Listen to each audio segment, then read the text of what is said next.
down to the soup line, and the soup is thin. So we need to understand the Wobblies and Joe Hill within the context of the early labor movement. At the dawn of the 20th century, capitalism was new, it was raw, it was brutal.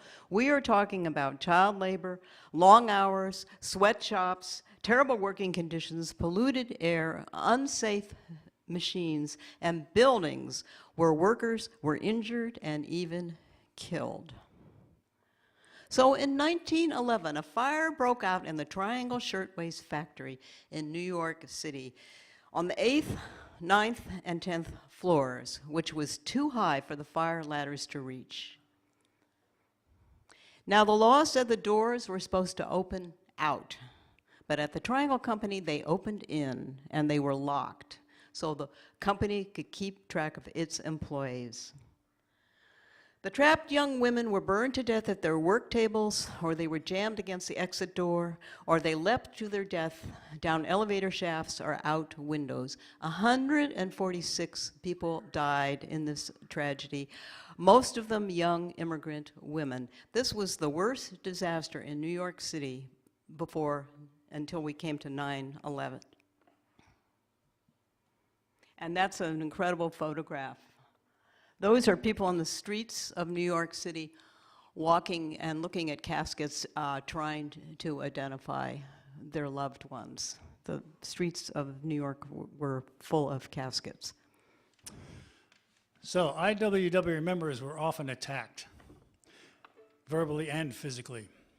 A couple of examples: in 1916, in Everett, Washington, a boatload of Wobblies pulling into port was fired on by 200 armed vigilantes that were gathered by the sheriff. 5 were shot to death, and 31 were injured. Another example: in 1917, organizer Frank Little was dragged from his house, tortured, and hanged. His body was left hanging from a railroad trestle, and no one was charged with his murder. This is a woodcut poster that came out after Frank was killed, and it said, "No war but class war, slain by capitalist interests for organizing and inspiring his fellow workers." Now, the early 20th century was the era of the infamous robber barons. The wealth of men like John D. Rockefeller and J.P. Morgan was made on the backs of millions of people who worked in grueling and unsafe conditions for poverty wages.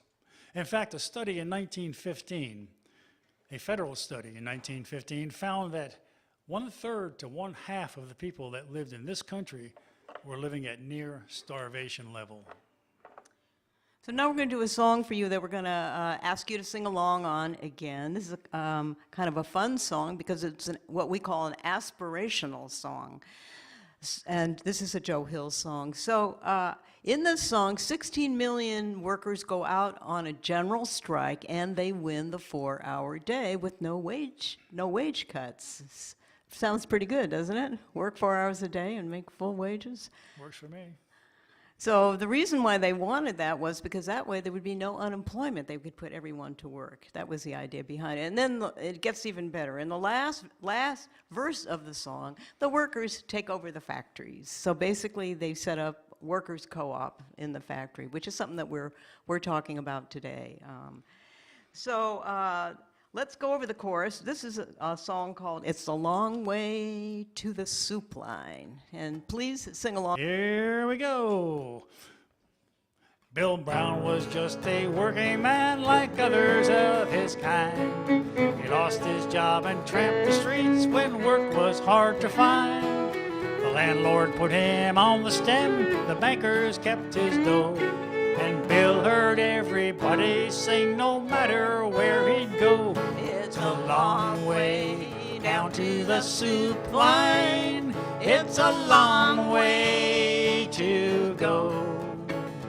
It's a long way down to the soup line. And the soup is thin, I know. It's goodbye to good old pork chops.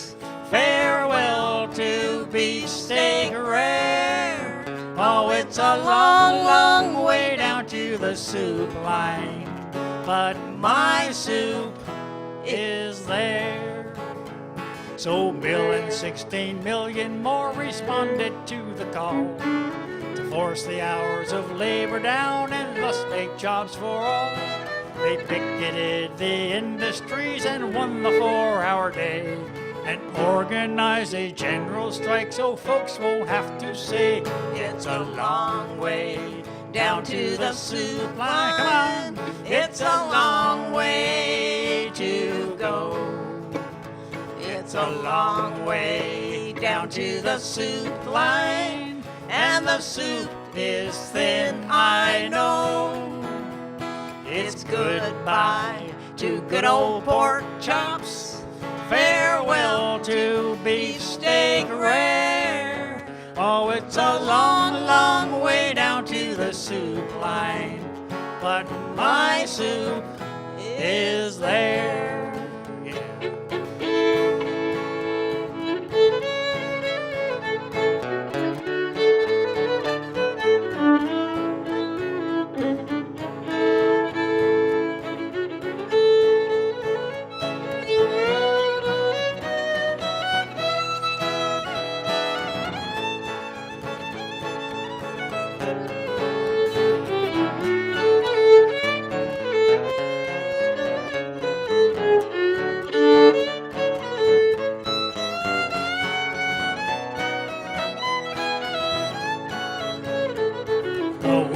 On the factories now where jobs were once destroyed by big machines that fill the earth with hungry unemployed. They all own homes, they're living well, they're happy, free and strong.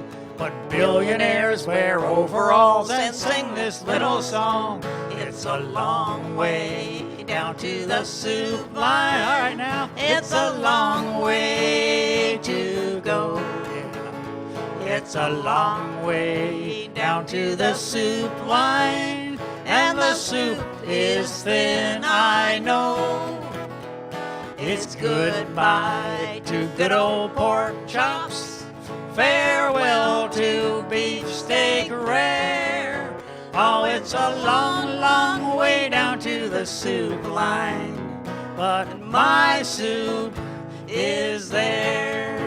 Yes, it's a long, long way down to the soup line, but my soup is there.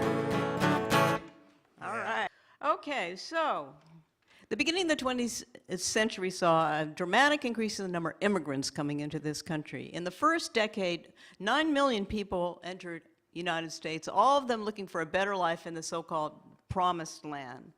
Many of these immigrants worked at the toughest and lowest paying jobs. So they had an immigration problem back then, just like we do today. It's not a new thing, unfortunately.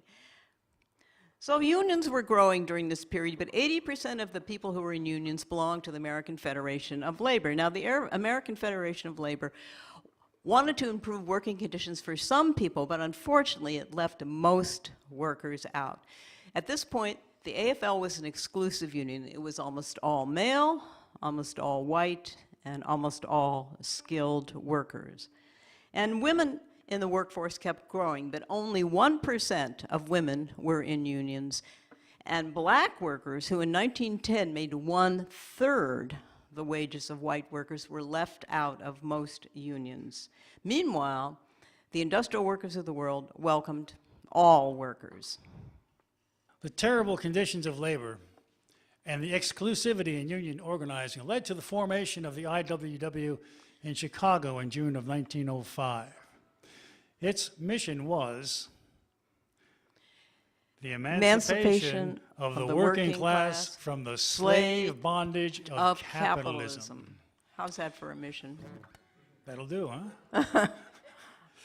So, a pretty ambitious mission they had. It was. Slave bondage of capitalism, And yes. it remains so, actually. So, the Wobblies united in their militant response to the horrible conditions of most workers. They preached the gospel of social revolution, and they taught nonviolent resistance. They wanted a workers' democracy. So the IWW concentrated on organizing workers that the AFL considered unorganizable or undesirable. Immigrants, unskilled, people of color, and migratory workers. As Big Bill Haywood put it at the founding convention, we're going down into the gutter to get at the mass of workers and bring them up to a decent plane of living. So Joe Hill in 1912 went to the Fraser River Valley in British Columbia, where 8,000 workers were on strike on the Canadian Northern Railway. They went on strike because of low wages, long hours, bad food, dangerous conditions on the job sites, and they were forced to live in 3-tier bunks with no windows, dirt floors, and no toilets. And some workers lost arms and legs in preventable accidents.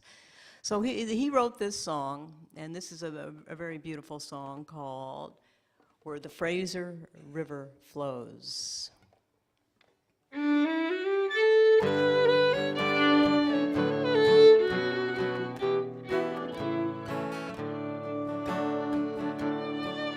Fellow workers, pay attention to what I'm going to mention, for it is the clear contention workers of the world, and we should all be steady, true-hearted, brave, and ready to rally round our standard when the Union flag's unfurled. Where the Fraser River flows, every fellow worker knows they have bullied and oppressed us, but still our Union grows.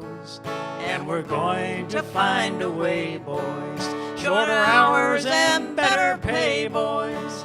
We're going to win the day, boys, where the Fraser River flows.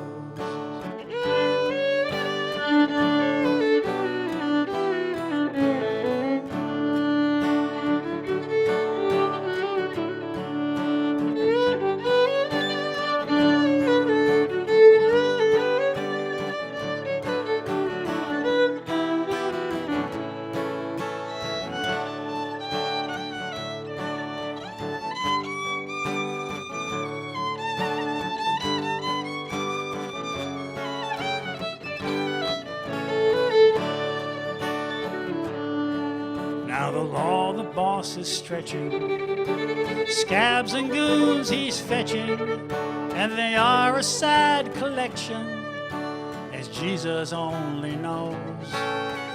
Why their mothers reared them, why the devil spared them, these are questions I can't answer. Where the Fraser River flows, where the Fraser River flows, every fellow worker knows they have bullied and oppressed us, but still our union grows. And we're going to find a way, boys, shorter hours and better pay, boys. We're going to win the day, boys, where the Fraser River flows. Yes, we're going to win the day, boys, where the Fraser River flows. Mm. Thank you. Thank you.